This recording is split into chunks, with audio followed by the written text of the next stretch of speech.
பிரியமானவர்களே, இன்றைய காலை பொழுதிலும் கூட இது வானத்தின் வாசல் ஊழியத்தின் மூலம் உங்களை சந்திப்பதில் கர்த்தருக்குள் மிகுந்த சந்தோஷம் அடைகிறேன். நான் விசுவாசத்தில் நிலைத்திருக்க வேண்டும், விசுவாசத்தோடு என் வாழ்க்கை பயணத்தை தொடர வேண்டும். ஆனால் அந்த விசுவாசத்தை குலைத்து போடுவதற்கு சத்ருவானவன் பல வழிகளை தெரிவு செய்து என்னை விசுவாசத்தில் தளர்த்தி விடுகிறான். நான் என்ன செய்வேன்? தேவ சமூகத்தில் அமர்ந்து இருக்கிறேன், தேவனோடு உறவாடுகிறேன், தேவனோடு நடக்கிறேன்.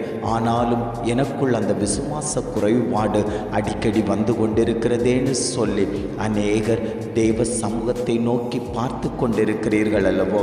ஆண்டவர் சொல்லுகிறார், நீ விசுவாசித்தால் தேவனுடைய மகிமையை காண்பாய் என்று நான் உனக்கு சொல்லவில்லையா? நான் உன்னோடு கூட இருக்கிறேன் அல்லவா? நீ பயப்படாதே என்று ஆவியானவர் இன்றைய காலை பொழுதில் ஒவ்வொரு குடும்பங்களையும் பார்த்து ஆண்டவர் வாக்கு கொடுத்து கொண்டிருக்கிறார். இன்றைய காலை பொழுதிலும் கூட ஆண்டவர் நமக்கு தரக்கூடிய நல்ல வார்த்தை என்னவென்றால், யோவான் 11ஆம் அதிகாரம் 40வது வசனம் இவ்வாறாக சொல்லுகிறது, நீ விசுவாசித்தால் தேவனுடைய மகிமையை காண்பாய். வசனம் இவ்வாறாக சொல்லுகிறது, நீ விசுவாசித்தால் தேவனுடைய மகிமையை காண்பாய். இன்றைக்கு நம்மிடத்தில் எத்தனை பேருக்கு விசுவாசம் இருக்கிறது? நான் கர்த்தரை ஆராதிக்கிறேன், நான் கர்த்தரோடு நடக்கிறேன், கர்த்தர் என்னோடு பேசுகிறார், அவருடைய நாமத்தை நான் மகிமைப்படுத்துகிறேன், எல்லாவற்றிலும் நான் விசுவாசத்தோடு தான் இருக்கிறேன் என்று எத்தனை பேர் சொல்ல முடியும்? அநேக பிரச்சனைகள் வந்தவுடன், அநேக பாடுகள் வந்தவுடன் விசுவாசத்தில் தளர்வு ஏற்பட்டு பின்மாற்றத்துக்குள் போய்கொண்டிருக்கக்கூடிய அநேக ஜனங்கள் இருக்கிறார்கள்.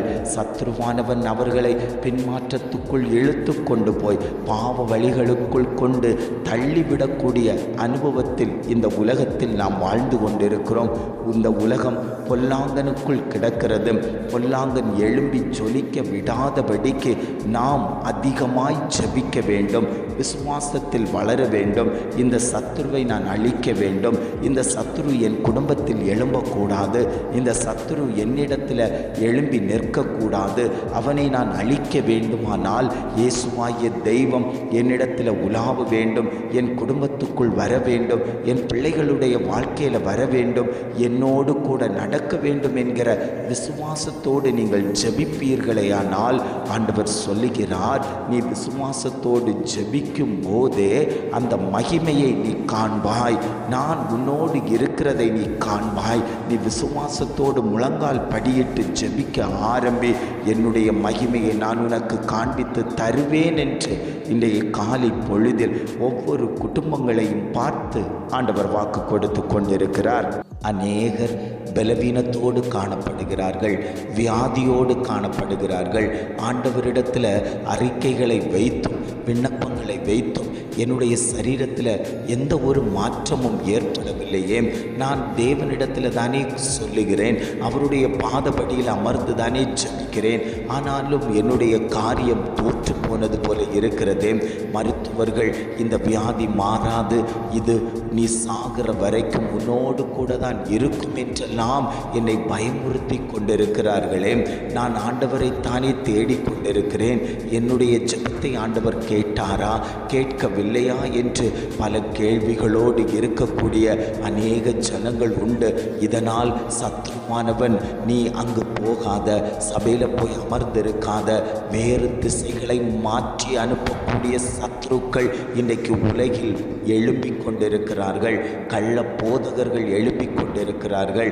கள்ள வார்த்தைகளை சொல்லி நம்முடைய குடும்பத்தை அழிப்பதற்காக, நம்முடைய பிள்ளைகளுடைய வாழ்க்கையை அழிப்பதற்காக சத்ருவானவன் திட்டமிட்டு அவனுடைய திட்டத்தை நிறைவேற்றுவதற்காக குடும்பத்துக்குள் செயல்பட்டு கொண்டிருக்கக்கூடிய அந்த பொல்லாத வல்லமைகள் இயேசுவின் நாமத்தினாலே அது முறியடிக்கப்படட்டும்.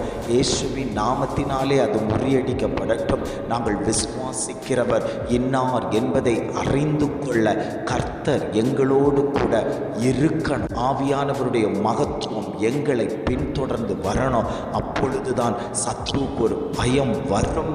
நாம் ஆண்டவரை ஆராதிக்கிற பிள்ளைகள் என்பதை சத்ரு பயந்து ஓடக்கூடிய நிலையில் கர்த்தர் மாற்றும்படியாய் நாங்கள் தேவனை நோக்கி விண்ணப்பம் பண்ணி கொண்டிருக்கிறோம். அந்த விண்ணப்பத்தை எல்லாம் ஆண்டவர் ஏற்று நான் உங்களுக்கு செய்து தருவேன், நான் உங்களை விட்டு விட மாட்டேன், நான் உங்களோடு கூட இருக்கிற தெய்வம், நான் உங்களை சிருஷ்டித்த தெய்வம், நான் என்னுடைய கரத்தினால் உங்களை உருவாக்கி வைத்திருக்கிறேன், நீங்கள் விழுந்து போவதில்லை, சத்துரு உங்களை தொடுவது இல்லை என்று இன்றைய காலை பொழுதில் குடும்பத்தோடு ஆண்டவர் பேசி கொண்டிருக்கிறார்.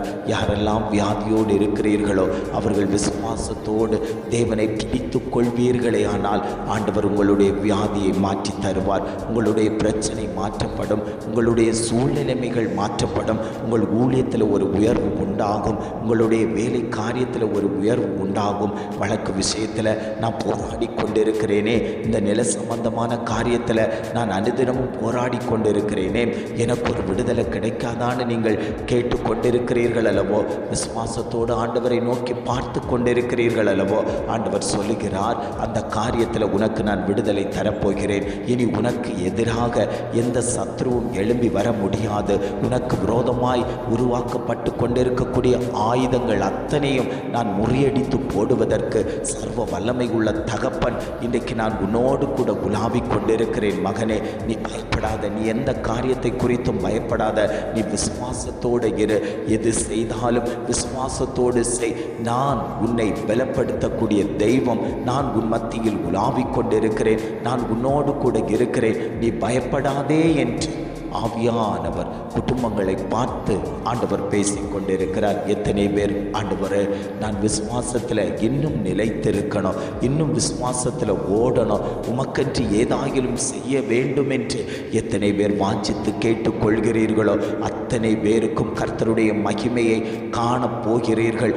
ஆவியானவர் உங்கள் முன்பாக பிரசன்னமாகி உங்களை திடப்படுத்துவதற்கு கர்த்தர் விருப்பம் கொண்டுள்ளார். நான் என்னுடைய பிள்ளைகளை விரதாவாய் விட்டு விடுவதில்லை. நான் என்னுடைய பிள்ளைகளை தூக்கிவிட்டு அவர்களுக்கு வேண்டிய எல்லாவற்றையும் செய்து கொடுக்கக்கூடிய தகப்பன் என்று ஆவியானவர் குடும்பங்களோடு ஆண்டவர் பேசி கொண்டிருக்கிறார். ஜெபிக்கலாமா? அன்பின் பரலோக பிதாவே, இந்த காலை பொழுதுக்காக நாங்கள் உம்மை துதிக்கிறோம், ஸ்தோத்தரிக்கிறோம். ஆண்டவரே, இந்த காலை பொழுதிலும் கூட ஆவியானவர் எங்களுக்கு தந்த நல்ல வார்த்தைகளுக்காக நாங்கள் உமக்கு நன்றி செலுத்துகிறோம். ஆண்டவரே, நீ விசுவாசித்தால் தேவனுடைய மகிமையை காண்பாய் என்று அழகான ஒரு வாக்குத்தத்தத்தை தேவன் எங்களுக்கு தந்திருக்கீங்களே. ஆண்டவரே, எங்களுக்குள்ளாடி அந்த விசுவாசம் கடந்து வரட்டும். நாங்கள் அந்த தேவ மகிமையை பார்க்கக்கூடியவர்களாய் எங்களை மாற்றும்படியாய் நாங்கள் ஜெபிக்கிறோம். ஆண்டவரே, அந்த தேவ மகிமை எங்கள் மேலே நிழலிடட்டும். தேவனுடைய பிரசன்னம் எங்களை ஆட்கொள்ளட்டும். இனி நாங்கள் சோர்ந்து போகாதபடிக்கு, இனி நாங்கள் எழும்பி ஜொலிக்க கர்த்தர் எங்கள் மேல் இரக்கம் பாராட்டும்படியாய் நாங்கள் ஜெபிக்கிறோம். ஆண்டவரே, இதை கேட்டுக்கொண்டிருக்கக்கூடிய ஒவ்வொரு குடும்பத்தின் மேலேயும் தேவ பிரசன்னம் வெளிப்படட்டும். அவர்களிடத்தில் விசுவாசம் வளர ஆரம்பிக்கட்டும். ஆண்டவரே, இனி விசுவாசத்தில் குறைவு வந்துவிடக்கூடாது. ஆண்டவரே, நாங்கள் விசுவாசத்தில் நிலைத்து நிற்கக்கூடிய குடும்பங்களாய் கர்த்தர் அந்த குடும்பங்களை எடுத்து பயன்படுத்தும்படியாய் நாங்கள் ஜெபிக்கிறோம். ஆண்டவரே, கடைசி காலத்தில் வந்திருக்கிறோம். இனி சத்துருக்களுடைய பேச்சுகளில் மயங்கி விடாதபடிக்கு கர்த்தருடைய வசனத்தை பிடித்து கொண்டு ஜெபிக்கக்கூடிய குடும்பங்களாய் எங்களை மாற்றும்படியாய் நாங்கள் ஜெபிக்கிறோம். ஆண்டவரே, நீர் அப்படியே செய்து விட்டதற்காய் ஸ்தோத்திரம். உம்முடைய நாமம் மகிமைப்பட்டு விட்டதற்காக நாங்கள் உமக்கு நன்றி செலுத்துகிறோம். ஆண்டவரே, இம்மட்டுமாய் நடத்தினீர், இனியும் நீர் எங்களை வழி நடத்தும்படியாய் நாங்கள் ஜெபிக்கிறோம். எங்களை தாழ்த்தி தருகிறோம். துதிகன மகிமை எல்லாம் உமக்கே செலுத்துகிறோம். மீட்பர் இயேசுவின் மூலம் ஜெபிக்கிறோம் பிதாவே. ஆமென், ஆமென்.